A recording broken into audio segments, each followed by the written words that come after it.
Alright दोस्तों, आपके कहने पर ये वीडियो आपके पास आ चुका है। इस वीडियो में इन तीनों ही फोन का ये वेरिएंट है मेरे पास। एंड एज यूजुअल मैंने इन तीनों ही फोन का heating, BGMI, display, speed, camera test वगैरह किया है। तो इसका मतलब 15,000 में कौन सा बेस्ट है वो आपको इस वीडियो में पता चलने वाला है। तो बने रहिए वीडियो में। नमस्कार दोस्तों, स्वागत है।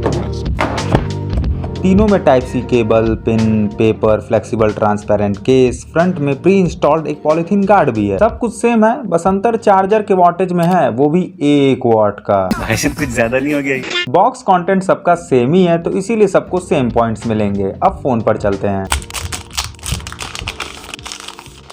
तो भाई तीनों का ही लुक अच्छा है, देखने में तीनों ही अलग टाइप हैं। लाइक Z9X में टेक्सचर ब्रश्ड टाइप डिजाइन है, 12X में प्लेन डिजाइन है विथ 1 स्ट्रिप, एंड नार्जो 70 का भी प्लेन ही है, बस बीच में चांद शेप से सेक्शन डिवाइडेड है। लुक तो तीनों का डिफरेंट है, बट तीनों में ही प्लास्टिक बॉडी एंड फ्रेम है, तीनों का कैमरा बम्प है, एंड तीनों की ही बॉडी स्मूथ फील देते हैं, इसीलिए फिंगर इंप्रेशन भी तीनों पर नहीं आते हैं। खैर अब जो भी हो, बट बॉडी डिटेल वाइज तीनों सेम ही है, पर लुक वाइज कौन सा अच्छा है वो आपकी अपनी चॉइस होनी चाहिए, इसीलिए मैंने तीनों को सेम पॉइंट्स दिए। But display wise clear winner सिर्फ एक ही है, वो है नार्जो 70, एंड इसके 3 खास रीजन है। पहला रीजन है सिर्फ नार्जो 70 में दिया गया एमोलेड डिस्प्ले, जो कि अंधेरे में भी काफी अच्छा एक्सपीरियंस देता है, एंड इवन डिस्प्ले कलर भी नार्जो 70 का ही ज्यादा रिच एंड कॉन्ट्रास्टी है, एंड वहीं बाकी दोनों फोन का कलर सिमिलर सा ही लगता है। दूसरा रीजन है ब्राइटनेस, जो कि नार्जो 70 का ही क्लियरली बेटर है। वैसे on paper specs wise 12X का ब्राइटनेस कम है in comparison to Z9X, but real life में उल्टा सीन है,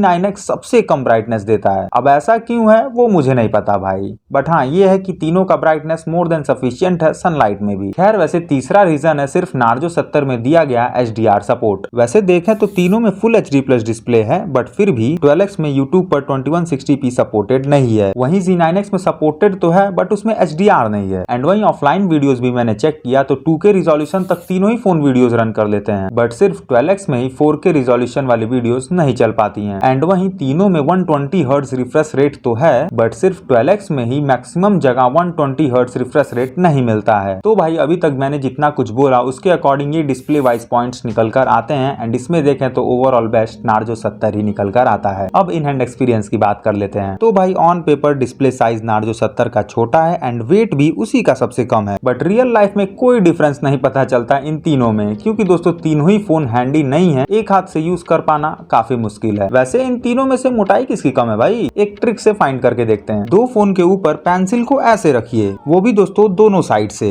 एंड देन चेक करिए किस तरफ पेंसिल दब जा रहा है। जिस साइड पेंसिल दबेगा वो समझिए पतला है। तो भाई it's clear Z9X and 12X में से सबसे पतला 12X है, एंड वहीं Z9X एंड नार्जो 70 का मोटाई सेम है, इसीलिए दोनों ही साइड से पेन नहीं दब रहा, एंड जो रिजल्ट हमें मिले वही रिजल्ट ऑन पेपर भी है। दोस्तों अच्छी लगी ट्रिक तो वीडियो को लाइक करिए। खैर वैसे राइट में पावर बटन एंड वॉल्यूम की तीनों में है, वहीं लेफ्ट में सिर्फ Z9X की सिम ट्रे है, एंड 12X का ऊपर की तरफ है, बाकी नार्जो 70 का नीचे की तरफ। वैसे तीनों में 2 सिम या तो 1 सिम 1 SD कार्ड आप लगा सकते हैं। खैर वैसे तीनों में speaker, aux jack, primary mic के साथ चार्जिंग पोर्ट तो है, बट सिर्फ Z9X में सेकेंडरी माइक नहीं है, तो इसीलिए पोर्ट्स एंड बटन के मामले में इसके थोड़े पॉइंट्स कटेंगे। एंड वहीं डुअल स्पीकर तीनों में ही है, बट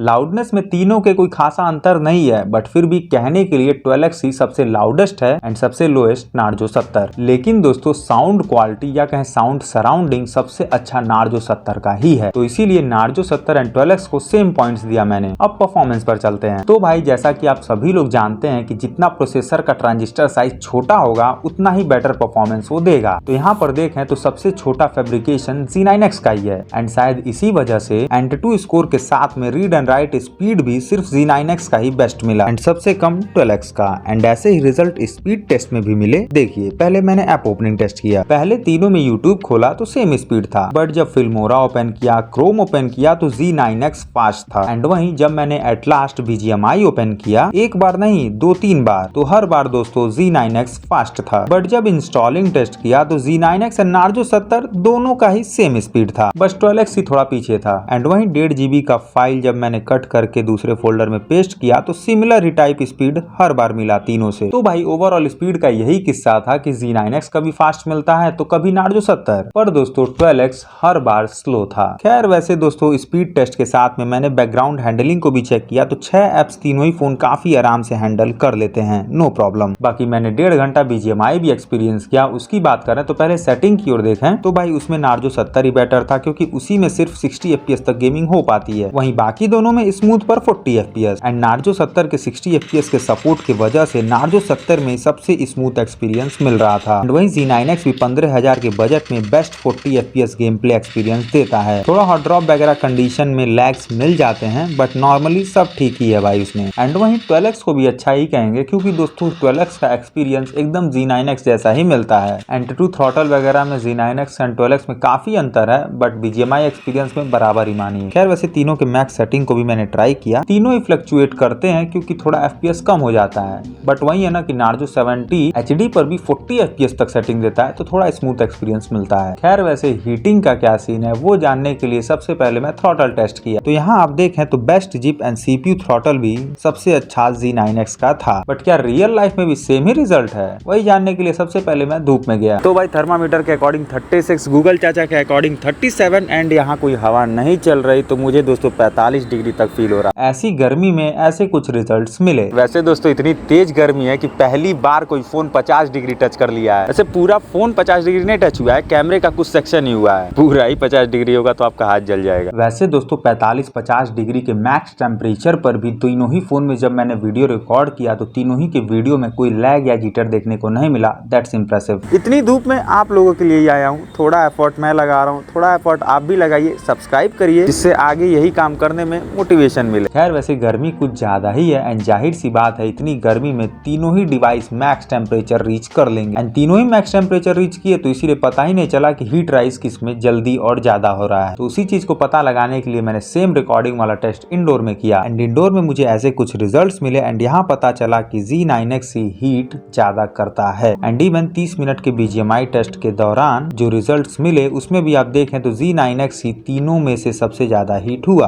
बट हाँ दोस्तों मैक्स हीट पर भी Z9X परफॉर्मेंस को डाउन नहीं करता है जो कि काफी अच्छी बात है। एंड वहीं नॉर्मल टास्क में Moto G64 की तरह सडन हीट इस फोन में देखने को नहीं मिला, बस हैवी यूजेस में थोड़ा 1-2 डिग्री ज्यादा राइज होता है जो कि कोई प्रॉब्लम क्रिएट इस फोन में नहीं करेगा। तो इस हिसाब से आप लोग मान सकते हैं कि तीनों ही फोन में कोई हीटिंग इशू नहीं है। तो इसीलिए ओवरऑल परफॉर्मेंस वाइज देखें तो Z9X ही बेस्ट निकल कर आता है। अब सॉफ्टवेयर की बात करते हैं। तीनों में ही Android 14 है एंड तीनों में ही सेम अपडेट प्रॉमिस किया गया है। नार्जो 70 तो अपडेट्स भी देने लगा है एंड यही उम्मीद मैं बाकी दोनों से भी करूंगा। खैर वैसे एनिमेशन की ओर देखें तो तीनों का कंप्लीट नहीं है, थोड़ा और बेटर किया जा सकता था। एंड वहीं तीनों में काफी एड्स के साथ काफी ब्लोटवेयर्स भी मिलते हैं। एंड दोस्तों तीनों में ही कुछ ब्लोटवेयर्स तो डिलीट हो जाते हैं बट 100% ब्लोटवेयर्स डिलीट नहीं होते हैं। It's annoying as always. But हाँ एड्स को आप काफी हद तक कम कर सकते हैं रिकमेंडेशन को ऑफ करके एंड कई फालतू ऐप के नोटिफिकेशन को ब्लॉक करके। खैर वहीं फीचर्स की ओर देखें तो तीनों में ही dual app, inbuilt internet speed meter and split view जैसे ऑप्शंस हैं। एंड वैसे इंडिविजुअली भी तीनों में अच्छे फीचर्स हैं। लाइक Z9X में आप home screen unlocking, touch, charging animation वगैरह चेंज कर सकते हैं। वहीं Realme 12X में एयर गेस्चर है, बिना फोन को छुए आप कमांड दे सकते हैं फोन को। एंड रही बात नार्जो 70 की तो उसमें AMOLED डिस्प्ले है तो उसमें AOD का ऑप्शन मिल जाता है। एंड वहीं तीनों में ही गेम मोड मिलता है। 12X एंड नार्जो 70 में वॉइस चेंज जैसे ऑप्शंस हैं बट Z9X में वॉइस चेंज के साथ में small window and motion control वाला कूल फीचर है। मोशन कंट्रोल में आप गेस्चर के लिए कमांड सेट करिए एंड हैंड फ्री गेम को एंजॉय करिए। ओवरऑल कहें तो तीनों का सॉफ्टवेयर अच्छा है, बस ब्लोटवेयर्स एंड एड्स पर काम करने की जरूरत है। एंड वहीं ये सारे कुछ अदर स्पेक्स हैं, तीनों के ही अच्छे हैं पर नार्जो 70 के UNR सपोर्ट के चलते उसके पॉइंट्स बढ़ेंगे। एंड वैसे सेंसर्स की बात करें तो ब्राइटनेस सेंसर से लेकर जाइरोस्कोप सेंसर तीनों ही फोन का मुझे काफी सिमिलर वर्क करता हुआ मिला। एंड वहीं बात करें फेस अनलॉक एंड फिंगरप्रिंट की तो तीनों का ही स्पीड सही है, मतलब कि फास्ट है। बट कैमरे का क्या सीन है चलिए वो भी जान लेते हैं। स्पेक्स तो तीनों के काफी सिमिलर हैं बट फोटोज में काफी डिफरेंसेस हैं। तीनों ही फोन नेचुरल लाइटिंग में ओवर सैचुरेट तो नहीं करते बट दोस्तों मोस्ट अट्रैक्टिव कलर नार्जो 70 देता है। आप गमले के कलर के साथ साथ आम के कलर में भी देख सकते हैं। एंड इवन आप चाहे फेस का ही कलर क्यों ना देख लीजिए तो वार्मर टोन या कहीं हल्का सा कॉन्ट्रास्टी साइड नार्जो 70 ले जाता है। वहीं बाकी Z9X एंड 12X का जो कलर है वो थोड़ा लेस अट्रैक्टिव है नार्जो 70 के कंपैरिजन में। एंड एंड दोनों का कलर डिफरेंस सिमिलर ही है, 19-20 वाला अंतर है बस। एंड वहीं दोस्तों फ्रंट कैमरे के कलर में बस इतना ही डिफरेंस है कि नार्जो 70 वाला कलर साइंस Z9X भी अडॉप्ट कर लेता है, वहीं 12X थोड़ा ब्राइट साइड कलर को ले जाता है। एंड वहीं बात करें आर्टिफिशियल लाइटनिंग में तो थोड़ा वेरिएबल सा सीन था, कभी Z9X ब्राइट कलर देता है तो कभी नार्जो 70 एंड कभी कभी तो तीनों का कलर सेम ही मिल जाता है। कलर का कुछ फिक्स नहीं है दोस्तों आर्टिफिशियल लाइटनिंग में। तो भाई सैचुरेशन का ओवरऑल किस्सा यही था।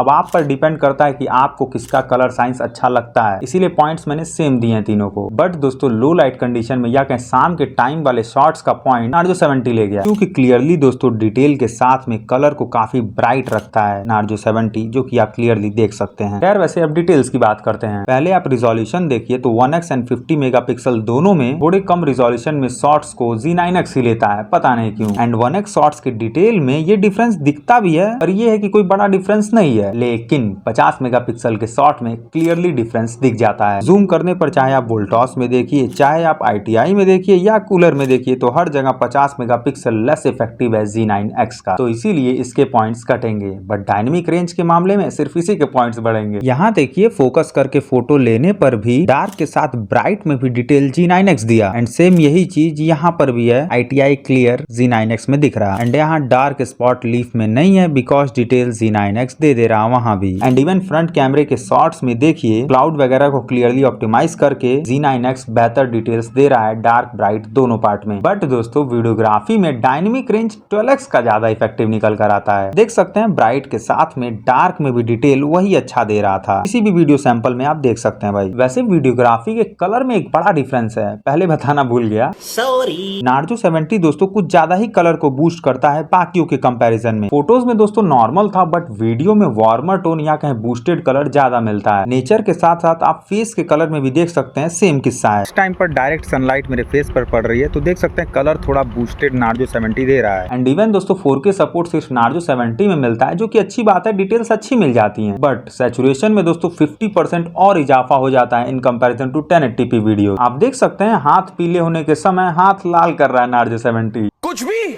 तो यस दोस्तों नार्जो 70 के वीडियो सैचुरेशन में अपडेट के द्वारा इंप्रूवमेंट की जरूरत है। वैसे ऑटो फोकस भी आपने देखा होगा तीनों का प्रॉपर है। एंड वहीं नाइट मोड के केस में Z9X में इंप्रूवमेंट की जरूरत है, क्योंकि दोस्तों सबसे डल पिक्स वही निकाल कर देता है। वहीं डिटेल एंड ब्राइटनेस सबसे अच्छा नार्जो 70 देता है। एंड वैसे पोर्ट्रेट शॉट भी मैंने लिए तो तीनों का ब्लर डेप्थ डिफरेंट है, आप अपने पसंद के अकॉर्डिंग चूज कर सकते हैं। एंड रही बात एज डिटेक्शन की तो 15,000 के हर फोन में दोस्तों कहीं ना कहीं ब्लर मिसमैच देखने को मिल ही जाता है। बट 15,000 के बजट में सबसे ज्यादा FPS में एंड क्वालिटी में स्लोमो वीडियो सिर्फ N70 ही रिकॉर्ड कर सकता है, इसीलिए उसके पॉइंट्स बढ़ेंगे। ओके तो आईक्यू में एक कमी मिल जाती है कि इसमें डुअल रिकॉर्डिंग मोड नहीं दिया गया है। एंड बाकी इन दोनों की बात करें तो कलर साइंस वही नॉर्मल वीडियोग्राफी वाला ही है। एंड वहीं इन दोनों में 3 तरह के लेआउट्स मिल जाते हैं डुअल रिकॉर्डिंग के लिए। बाकी आपको माइक की क्वालिटी का भी अंदाजा इस वीडियो के थ्रू लग गया होगा। वैसे दोस्तों स्टेबलाइजेशन के लिए EIS मोड सिर्फ 12x में नहीं दिया गया है, जिसके चलते स्टेबलाइज्ड वीडियो 12x में नहीं मिल पाती है। एंड बाकी फ्रंट के स्टेबलाइजेशन में कोई खासा डिफरेंस नहीं मिलता है, सेम टाइप है। खैर वैसे ओवरऑल ये कुछ पॉइंट्स टेबल निकल कर आते हैं, जिसमें आप देखें तो ज्यादा पॉइंट्स नार्जो 70 गेन किया, वहीं सबसे कम Z9X। देखिए नॉर्मली Z9X काफी अच्छा है, सैचुरेशन डायनेमिक रेंज काफी बढ़िया है इसका, बस ये है कि डिटेलिंग्स नाइट मोड के खराब एंड डुअल रिकॉर्डिंग ना होने की वजह से बाकियों के कंपैरिजन में मात खा गया। एंड वहीं नार्जो 70 ओवरऑल अच्छा तो है, बट इसमें 4K रिजोल्यूशन के सैचुरेशन पर काम करने की सख्त जरूरत है। बाकी 12x में स्टेबलाइजेशन पर काम करने की जरूरत है। मैं दोस्तों कहना ये चाह रहा हूँ कि तीनों ही फोन में कुछ ना कुछ कमियां हैं, एंड इसीलिए मैं पॉइंट्स टेबल देता हूँ, जिसकी मदद से आप अपने नीड के अकॉर्डिंग बेस्ट चूज कर सकते हैं। टोटल पॉइंट दोस्तों किसका ज्यादा है वो मैटर नहीं करता है, मैटर ये करता है कि जिस चीज का आपको नीड है उसमें वो फोन टॉप पर है या नहीं, उसका अंदाजा आप लोग पॉइंट के हिसाब से लगा सकते हैं। नहीं तो फिजूल में वीडियो लंबा करने का कोई मतलब नहीं है मेरा। खैर वैसे मैंने चार्जिंग टेस्ट भी किया तो सबसे तेज नार्जो 70 चार्ज हो जाता है। बाकी 6000 mAh की बैटरी सिर्फ Z9X में है तो उसमें सबसे अच्छा बैकअप मिलना चाहिए। बट जब मैं टेस्टिंग किया तो Z9X से 50% ड्रेन होने तक तीनों ही का बैटरी परसेंटेज आस-पास था। बट जब मैं तीनों ही फोन को 8 घंटे के लिए स्टैंड बाय पर छोड़ दिया, मतलब कि तीनों को छोड़कर सोने चला गया, तो Z9X कुछ ज्यादा ही बैटरी ड्रेन कर दिया। एंड इसीलिए आप देखें तो फुल चार्ज करने के बाद 7 घंटे की यूजेज में, जिसमें 2 घंटा कैमरा, 1.5 घंटा BGMI है एंड उसमें 8 घंटे का स्टैंड बाय है, इतने सब के बाद Z9X का सबसे कम बैटरी बचा था। बट हाँ अगर टेस्टिंग में से स्टैंड बाय हटा दें तो Z9X ही सबसे ज्यादा बैकअप बैकअप निकाल कर देगा। खैर जो भी हो, ये कुछ ओवरऑल पॉइंट्स टेबल निकल कर आते हैं, जिसमें आप देखें तो display and camera wise Narzo 70 better है एंड परफॉर्मेंस वाइज टॉप पर है Z9X। बाकी 12X भी ऑन एन एवरेज एक अच्छा फोन है। देखिए भाई, तीनों में कुछ ना कुछ छोटी छोटी कमियां हैं, तो इसीलिए आप अपने नीड के अकॉर्डिंग पॉइंट्स टेबल को चूज करिएगा। मैं बार बार बोल रहा हूँ, नहीं तो अगर आप 15,000 में ऐसा फोन खोज रहे हैं जिसमें बाकियों के कंपैरिजन में ज्यादा कुछ अच्छा है, तो उस केस में नार्जो 70 आप ले सकते हैं। तो भाई इस वीडियो में इतना ही। कोई डाउट हो तो कमेंट करिए एंड ऐसी और वीडियोस के लिए सब्सक्राइब करिए। मिलते हैं अगली वीडियो में। जय हिंद।